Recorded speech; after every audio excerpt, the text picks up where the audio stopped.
Hello everyone. Today in this video we are going to discuss about the various pipeline hazards. Pipeline hazards are situations that prevent the next instruction in the instruction stream from executing during its designated clock cycles. So any condition that causes a stall in the pipeline operations can be called as a hazard. A pipeline stall is nothing but a delay in the execution of an instruction. So the condition that causes a delay in the pipeline operations can be called as a hazard. Okay. And there are primarily three types of hazards: structural hazards, data hazards, control hazards, or instruction hazards. First, let us discuss about the structural hazard, which is also referred to as resource hazards. As we just said, hazard is nothing but a condition that stalls the pipeline operations. The lack of availability of enough resources leads to the resource hazards. Okay, the hardware cannot support certain combinations of instructions that we want to execute in the same clock cycle. And this situation arises mainly when two instructions require the same hardware resource at the same time. And so, for one of the instruction, the pipeline needs to be stalled. That is, two instructions need to access the same resources at the same time, and so only one of the instruction can proceed. The other instruction needs to be delayed.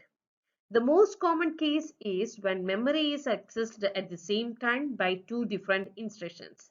One instruction may need to access the memory as part of its execute phase, while the other instruction is in the fetch phase. Both the instructions cannot proceed together, and so one of the instruction needs to be stalled. So this is a common example for the structural hazard. That is, both the instructions are trying to access the same resource at the same time. So only one can proceed, the other needs to be stalled, other needs to be delayed. As we said, this structural hazards occurs because of the lack of availability of enough resources. Okay, so how to resolve this structural hazard? We are having two common solutions. The first solution is wait. So whenever there occurs a structural hazard, then the instruction need to wait until the resource is available, and it is a low cost and simple solution. Fine. The second solution is throw more hardware at the problem. That is, we need to provide more resources. Okay, that is, we can replicate the resources. So this solution gives good performance. The second type of pipeline hazard is data hazard, which occurs because of the data dependency problem. That is, the instruction depends on the result of previous instruction which is still in the pipeline. So the data from the previous instruction is required for the current instruction to be executed. Okay, that is, it is a condition in which the source or the destination operands of an instruction is not available at the time they are expected in the pipeline. So as a result of which some operation has to be delayed and the pipeline needs to be stalled. That is, whenever there are two instructions, one of which depends on the data obtained from the other, then the data hazard occurs. Let's look at an example. We are having two instructions, add S0, T0, T1. That is, T0 plus T1 is assigned to the register S0. Fine. And in the second instruction, we are using the operand from the S0. S0 minus T3 need to be performed. But the S0 value is depend on the previous instruction, previous add instruction. That is, the second instruction needs the value of S0, and so it is said to be dependent on the first instruction. Okay, so that there occurs the data hazard. That is, this subtraction operation cannot proceed if the operands are not there in the S0. So only after this addition operation gets performed, then the subtraction operation can proceed with. Okay. As we just said, this data hazards occurs because of the data dependency problem. Okay, we can solve that one by adding an extra hardware to retrieve the missing item early from the internal resources. And this process can be called as forwarding or bypassing. That is, using an extra hardware, we are retrieving the item, we are retrieving the missing item early from the internal resources. So instead of waiting for the final stage, we are taking the item early. Okay, that process can be called as forwarding. So we are having a forwarding path. So we are having a forwarding path from the execute stage of this add instruction to the input of the execute stage of this subtract instruction. Okay, so immediately after executing this T0 plus T1, that is, and the value is assigned to the register S0, the value of S0 is immediately taken, and it will be forwarded to the input line of the execute stage of the subtract instruction. Okay, so this path can be called as the forwarding path. So instead of waiting for the final stage to get the result of this S0, here we are adding an additional path which can be called as a forwarding path. And this forwarding path is valid only if the destination stage is after the source stage. So this is the source and this is the destination instruction. So the destination stage should be later than the source stage. Then only this forwarding path is said to be valid. Okay. Now let's discuss about a special type of data hazard which is called as load use data hazard. Here, the data being loaded by a load instruction has not yet become available when it is needed by another instruction. Okay, the data being loaded by the load instruction has not yet available when it is needed by some other instruction. So we need a stall even with forwarding when an instruction following the load instruction tries to use the data. So here the subtract instruction needs to use this S0. This S0 is actually taking the content from this memory address. So this load instruction needs to get the memory operand and it need to be stored onto the register. So here the S0 content is not available when we are trying to use the data in the subtract operation. So without the stall, the path from the memory access stage output to the execution stage input would be going backward in time, which is impossible. So we need to have a stall. So this stall can also be called as a bubble. So this bubble is initiated in order to resolve this hazard. Okay. Okay, now let's explain this hazards with the help of a code. Here we are having two C statements, A is equal to B plus E and C is equal to B plus F. First, let us generate the corresponding MIPS code for these two statements. Here, we are assuming that all the variables are there in the memory and these variables are addressable as offsets from the register T0. So the register T0 is having the base address value. So we need to take all the variables from the memory. So that is the first step. So we are making use of this LW command. LW, the address is there in the T0. So we are making use of this offset also. So the first 0 of $T0. So from that memory location, the operand is taken and it is loaded onto the register TW. Then the next operand, by adding 4 to the base address, 4 of $T0, the operand is taken from that address and it is loaded onto the T2. Okay, now we got two operands B and E in the registers T1 and T2 respectively. Fine. Now let's add this B and E together. So add $T3 comma $T1 comma $T2. Now this T3 is having the sum. Fine. Now let's store this T3 into the location 12 of $T0. Fine. Then moving to this next C statement, C is equal to B plus F. B is already there in the T1. Fine. Now we need to take the value of F. So we are taking, or we are adding 8 to the base address. Okay, so that is the third operand, and that is the F value. So we are taking that one and it is loaded onto the register T4.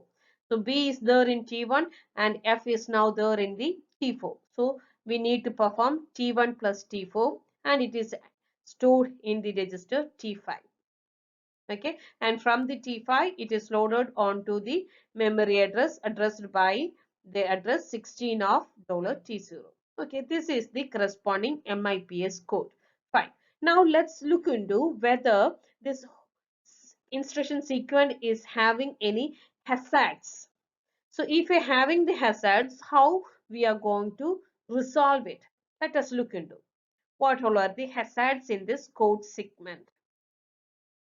When we look into this add instructions, we can see that this add instruction depends upon the value of T2, which is there in the previous instruction. So only after this instruction gets completed, we'll be getting the value for the T2. Similarly, for the second add instruction also, the value of T4 depends upon the value from the previous instruction. So both these add instructions have a hazard because of their respective dependence on the immediately preceding the load word instruction. Okay, so how to solve it? So as we said, both this add instruction is having a hazard. Both the add instruction depends upon the data from the previous instruction. So how to resolve it? By just reordering the code, we can resolve this issue. So we are moving the third load word instruction to become the third instruction. Okay, so this LW $T4 comma 8 of $T0, this instruction is going to be executed as the third instruction. Okay, now let's look into whether we are going to have any hazard or not. So when this LW is shifted to as the third instruction, this add instruction, when we are trying to execute this add instruction, the operands are already there in the T2. So we can proceed this add instruction without any stall or without any delay. And similarly, the second add instruction also can proceed because both the T1 and T4 is already there in the corresponding registers. Both these operands are available. So this reordering of the code eliminates both the hazards. Okay. So on a pipelined processor with forwarding, the reorder sequence will complete in 2 fewer cycles than the original version. Now let's discuss about the third type of pipeline hazard, that is called as control hazard. This control hazards can also be called as branch hazard or instruction hazard. And it is caused by the delay between the fetching of instructions and decisions about the changes in the control flow. The changes in the control flow usually occurs when there occurs a branch instruction or a jump instruction. Usually the control flow will be in the sequence order. The sequence order will be changed when there occurs a branch instruction or a jump instruction. So the decisions whether we need to branch to the particular location or not, so there occurs a delay, and that delay leads to this branch hazard. So a control hazard occurs when we need to find the destination of a branch and we cannot fetch any new instructions until we know the branch target address. So this hazard occurs when we need to find out the branch target address. Till we are finding out the branch new address, we cannot fetch any more new instructions. So there occurs a delay in instruction fetching, that can be called as branch hazard. The proper instruction cannot execute in the proper pipeline clock cycle because the instruction that was fetched is not the one that is needed. So usually we are fetching the next instruction in the sequence, but here we are going to have a branch instruction. So the instruction that was fetched is not the one that is needed. That is, the flow of instruction addresses is not what the pipeline expected. So the pipeline needs to switch on to the branch target address. So we need to calculate the branch target address. Okay. So the instructions fetched by the fetch unit are stored usually in the consecutive memory locations except for the branching instructions, which points to some other memory location. Usually we'll be having the instructions in the consecutive memory locations. So by having this PC plus 4, we can move to the next memory locations except for the branch instructions. So if there is a branch instruction, then all the instruction fetched in the pipeline from the consecutive memory locations are now invalid, and so we need to be removed, and this process can be called as flushing of the pipeline, clearing of the pipeline. Okay, that is, if the branch instruction is there, then all the instruction fetched in the pipeline, usually the instruction fetched will be the consecutive instructions, right? So that instructions need to be removed if there occurs a branch instruction. So that process can be called as flushing of the pipeline. And this process induces a delay till new instructions are again fetched from the branch target address. So the time lost as a result of this is called a branch penalty. Okay, so until the branch target address is calculated, we cannot fetch new instructions. So we need to have a stall till new instructions are again fetched from the branch target address. So this time lost as a result of this branching is called as the branch penalty. Okay, now let's look at an example. We are given with an instruction sequence. The first instruction is an add instruction. It performs the addition between S5 and S6, and the result will be stored in this $4. Fine. The next instruction is a branch instruction. This branch instruction fetching usually takes after the 200 picoseconds. Okay, so after fetching the first instruction, the first addition instruction, the after the 200 picoseconds, the second instruction fetching happens. When we look into the second instruction, we can see that it is a branch instruction. So we need to perform the branch comparison, and we need to find out the branch target address. So we are putting we are initiating a pipeline stall. This pipeline stall can also be called as a bubble. So we are initiating a pipeline stall till we are finding out the branch target address. Okay, now it takes 400 picoseconds. Okay, so usually it takes only 200 picoseconds to fetch the next instruction, but here, since it is a branch instruction, we need to perform the comparison, and also we need to calculate the branch target address. So there occurs a bubble. Okay, if this branch is happening, then the instruction at the branch target location, that is an OR instruction, is need to be executed. So that one will be given to the as the next instruction in the instruction pipeline. So this pipeline shows stalling on every conditional branch as solution to this control hazards.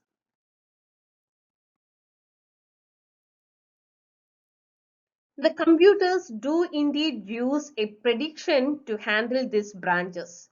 That is, we are going to have a branch prediction.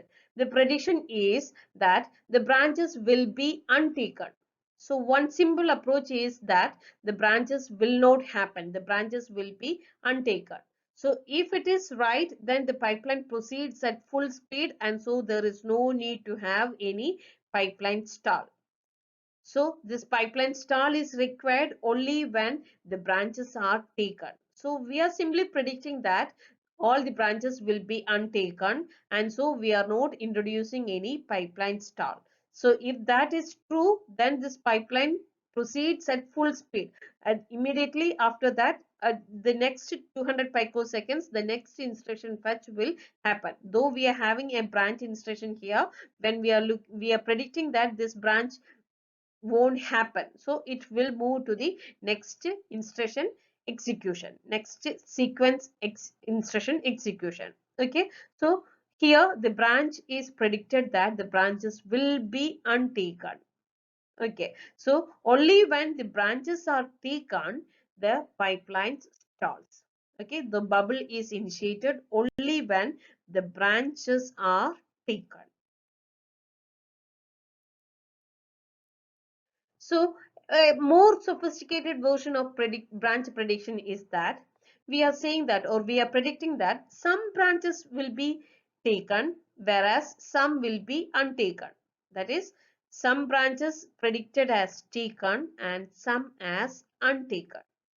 So this prediction will be need to be done dynamically. So we need to have dynamic hardware predictors which make their guesses depending on the behavior of each branch.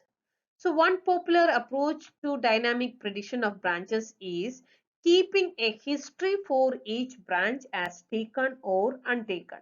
And this previous history is used for predicting the future.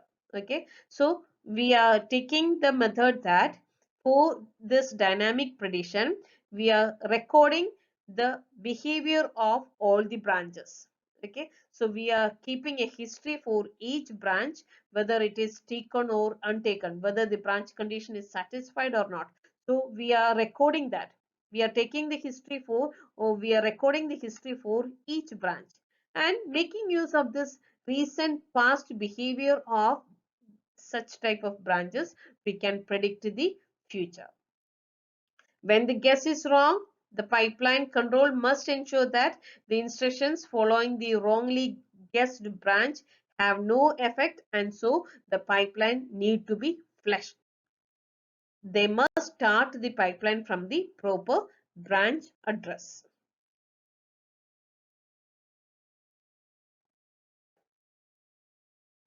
Okay, now let's discuss about pipeline data path and control. We already discussed every MIPS instruction classically take 5 steps. What are they? The first step is instruction fetching. Then the second step is instruction decoding and reading the register file.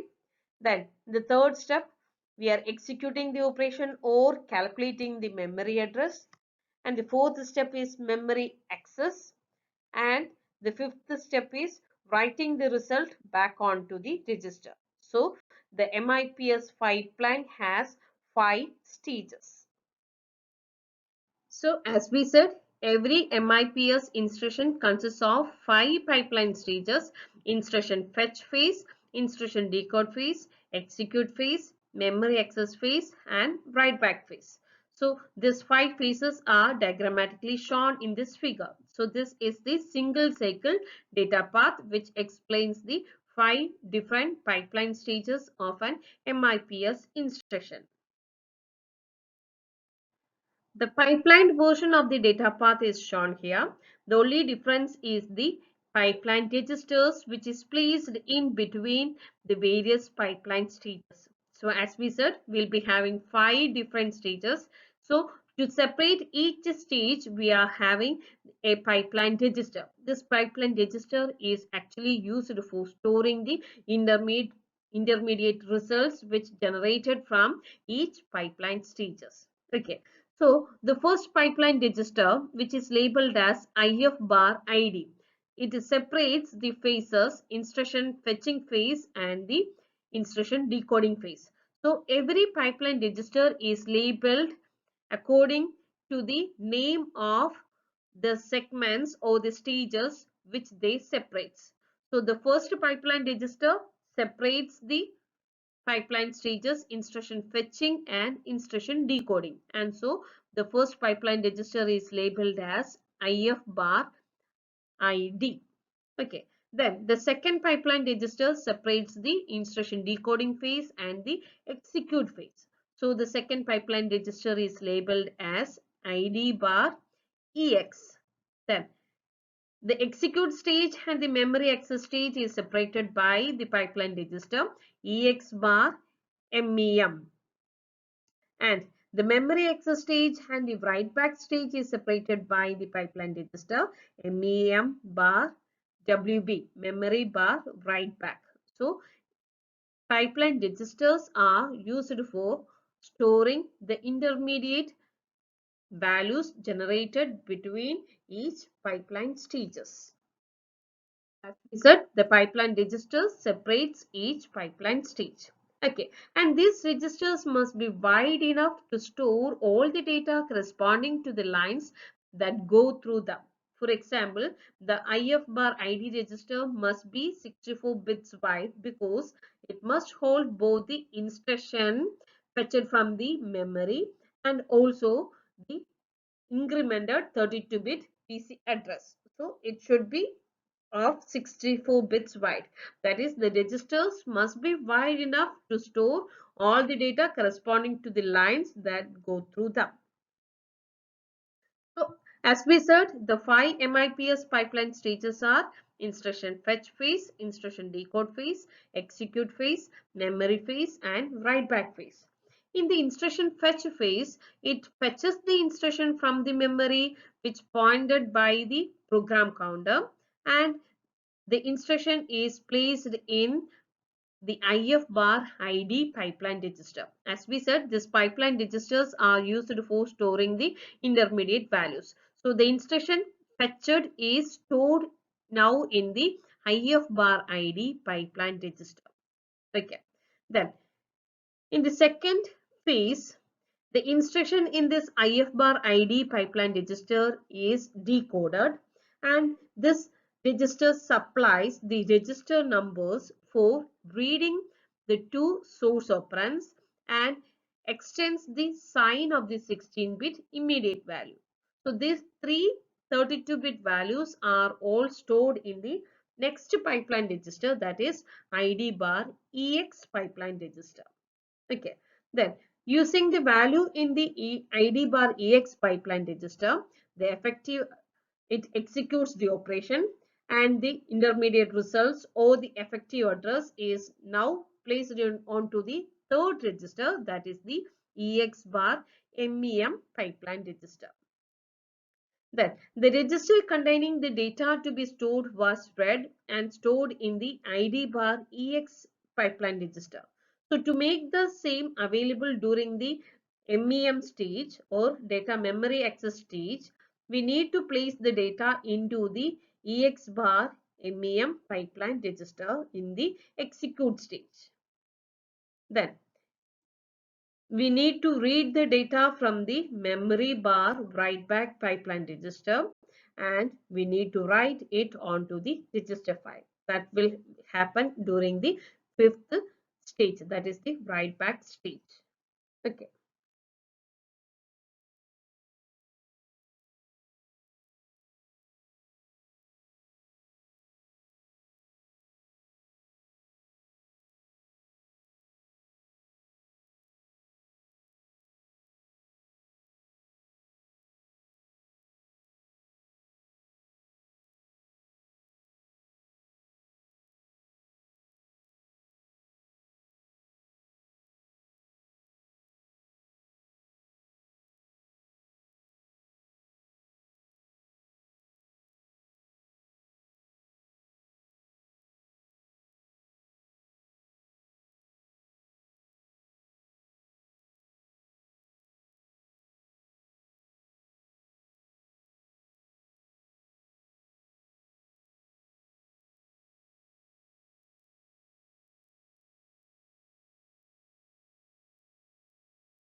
Now let's discuss about the pipeline control. As we already know, this path data path can be controlled by means of 7 control signals named register destination, register write, ALU source, PC source, memory read, memory write, and memory to register.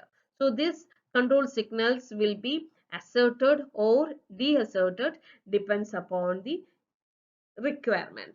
So various control signals are used, and to specify the control for the pipeline, we need only set the control values during each pipeline stage. So as we said, we'll be having 7 different types of control signals. Here we are going to group these control signals into 5 groups according to the 5 pipeline stage.